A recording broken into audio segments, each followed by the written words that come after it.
Dubai, दोहा और Manama में धमाके, धुएं के बादल उठने लगे। ईरान ने ताज़ा तरीन कार्रवाइयाँ शुरू कर दी हैं। इन कार्रवाइयों में अब तक क्या हुआ है, आमिर रज़ा से बात करते हैं। आमिर भाई, ईरान ने ताज़ा हमले किए हैं, क्या हुआ इनमें? देखिए, सबसे पहली बात तो यह है कि ईरान जो है वो मुसलसल एक्चुअली वो जो है अपने मिसाइल जो हैं वो फेंक रहा है, और मिसाइल और ड्रोन्स हैं वो हमले कर रहे हैं। अब भी उसने दोहा, बहरीन, मनामा और कुवैत में ये मिसाइल फेंके। उनकी तस्वीर जो है वो भी जारी हो गई हैं, और जो फिफ्थ फ्लीट पे जो बहरीन में हमला किया था उसको एक मरतबा फिर दोहराया है। यानी इसका मतलब ये है कि अमेरिका का मुकम्मल इंटरसेप्टर प्रोग्राम जो है या डिफेंडिंग प्रोग्राम है कर दिया जाएगा, वो कुछ इस तरह बचेगा नहीं। देखिए, मुझे कल ये रात में सहरी के वक्त ये इतला मिली अदील साहब कि अमेरिका का एक इंटरसेप्टर जो है तबाह किया है, जिसकी मालियत शायद 50,000 करोड़ कुछ डॉलर बताई जा रही थी, और ये ईरान तबाह करने में कामयाब हुआ। ये आयरन डूम का एक अहम हिस्सा था।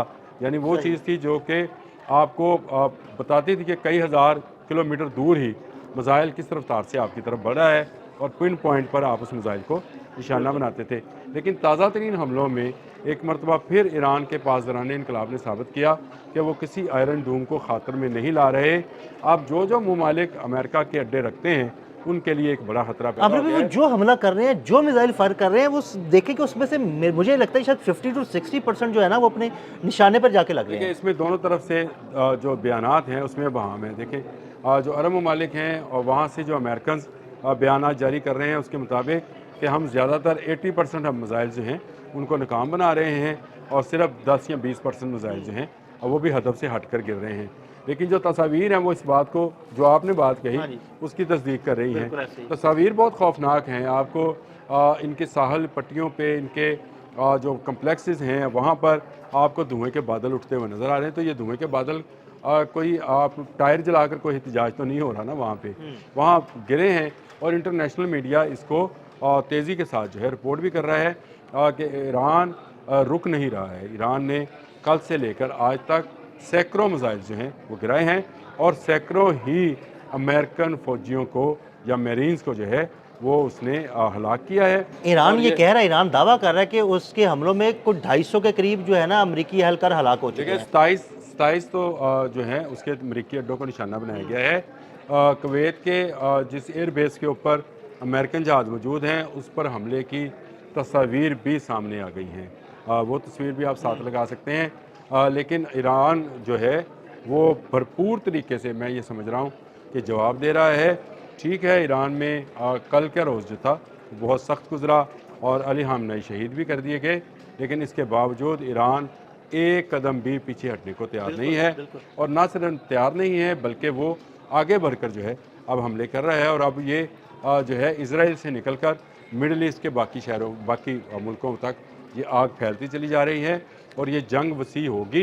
ये बहुत पहले मैं पेशगोई कर चुका था, ये सिर्फ ईरान तक। जब भी वीडियो में बात करता था, मैं हमेशा कहते थे कि ये मशरिक़ वस्ता में जंग फैल जाएगी। ये जंग फैलाना ही शायद मकसद हो अमेरिका का, लेकिन ईरान ने एक अच्छे तरीके के साथ, एक अच्छी मैं समझता हूँ हिकमत अमली के तहत, यानी उसकी वॉर स्ट्रेटजी जो है वो बहुत ज़बरदस्त है।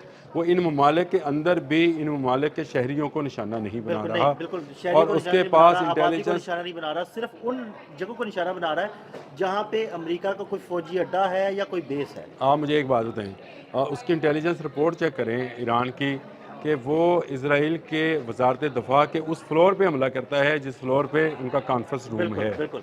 वो दुबई में जिस बिल्डिंग पर हमला करता है उस बिल्डिंग के अंदर CIA का दफ्तर मौजूद है। ऐसे ही है। अब मुझे बताएं, जिसके पास इतनी इंटेलिजेंस रिपोर्ट होगी तो क्या वो जिसको कहते हैं अस्सी पंजाबी तो कहने अन्ने वाह, तो क्या ब्लाइंडली वो नहीं, जो है बिल्कुल फेंक रहा है? अटैक नहीं किया तो मेरा ख्याल है कि ईरान अपनी हिकमत अमली के तहत, अपनी स्ट्रेटजी के तहत, अपनी मर्ज़ी के मिसाइल जो हैं वो गिरा रहा है।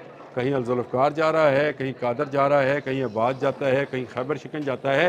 ये फ़ैसला ईरान ने किया हुआ है, और ईरान एक नक्शे के मुताबिक, अपनी हिकमत अमली के मुताबिक अमेरिका के तमाम अहदाफ़ को वो निशाना बना रहा है। और ना सिर्फ निशाना बना रहा है बल्कि अमेरिका को बता रहा है कि उसके जो बहरी फ्लीट्स हैं वो भी उसकी जो है उसके मिसाइल्स की जद में आ सकते हैं, और ये बैलिस्टिक मिसाइल जो हैं ये उसकी तबाही मचा सकते हैं। देखें, इस वक्त ताज़ा तरीन तो ये सूरत हाल है कि दुबई एयरपोर्ट बंद है, तमाम एयरपोर्ट्स बंद हैं बिल्कुल ऐसे और ही है। फ्लाइट्स कैंसिल फ्लाइट कर दी ऑपरेशन गई हैं। पूरे मशरक़ वस्ती में फ्लाइट ऑपरेशन और बंद है। सऊदी गवर्नमेंट ने कहा है, मोहम्मद बिन सलमान ने, कि पूरे मुत्तहिदा अरब अमारात में जितने एयरपोर्ट्स बंद हैं वहाँ पर जो लोग फंस गए हैं वो सऊदी गवर्नमेंट के मेहमान होंगे। लेकिन इसके बावजूद एक परेशानी की सूरत हाल जो है इस वक्त मिडल ईस्ट में नज़र आ रही है और मिडल ईस्ट ने अपना ये कहा है कि मुत्तहिदा अरब अमारात ने कि हमने बैलिस्टिक मिसाइल शील्ड जो है उसको एक्टिव कर दिया है। ये एक मजाक है। देखिए, मजाक इसलिए है कि अगर आपके पास ये बैलिस्टिक मिसाइल शील्ड थी तो पहले एक्टिव क्यों नहीं थी, बिल्कुल ऐसे ही। और अब आप एक्टिव कर लेंगे तो क्या कर लेंगे, क्योंकि उसने तो आपके हाँ, जो तबाही उसने फेरनी थी वो 80% देखिए तो फेर चुका है। CIA के ऑफिस पे उसने ड्रोन से हमला किया। बिल्कुल। शाहिद ड्रोन। वो बैलिस्टिक मिसाइल से आया ही नहीं। हाँ, बिल्कुल शाहिद ड्रोन से तो आया, उसकी छोटा-सा ड्रोन उसकी है। उसकी अपनी स्ट्रेटजी है और उसकी स्ट्रेटजी में क्या चीज़ अहम है क्या नहीं, वो उसको उसी तरीके से करेगा। देखिए, मुझे तो नज़र आता है कि दुबई की बड़ी बड़ी बिल्डिंग्स खतरे में हैं। बुर्ज खलीफा के करीब भी एक मिसाइल है। बिल्कुल, बिल्कुल गिरा है। ठीक है जी। तो इसका मतलब ये है कि ईरान के पास पूरी रिपोर्ट है, लेकिन वो जानबूझकर जो है सिर्फ उन अहदाफ को निशाना बना रहा है जहां अमेरिकन अड्डे काम कर रहे हैं। वो इससे हटकर 1 इंच भी दूसरी तरफ नहीं जा रहा। उसकी बुनियादी वजह यह है कि वो समझता है कि वो वहाँ के लोग, वहाँ के कारोबारी हजरात, वहाँ के स्टूडेंट्स वो मासूम हैं। वो अमेरिका और इसराइल ने ये नहीं समझा। नहीं, अमेरिका और इसराइल ने नहीं, उन्होंने तो डायरेक्ट आपके तालिबात पर हमला किया। 150 के करीब तालिबात शहीद हो 150 गई। 154 तालिबात जो हैं वो शहीद हुई और बहुत सारे लोग दूसरे भी शहीद हुए।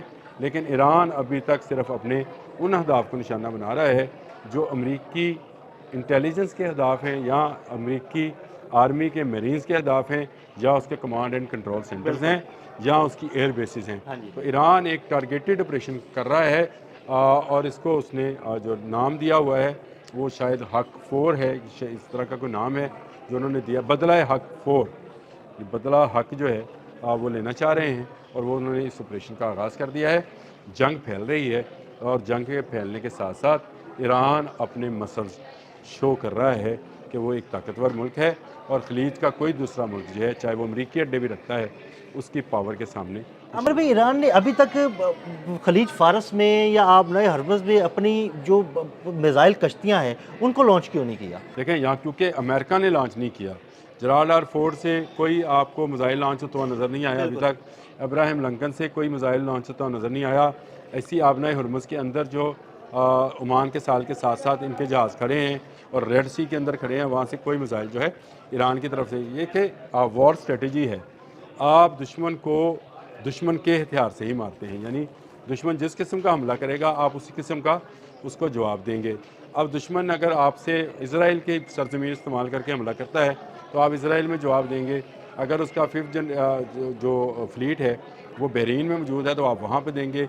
मनामा में आपका एक सेंटर है मरीन्स का, तो वहाँ पे हमला किया गया।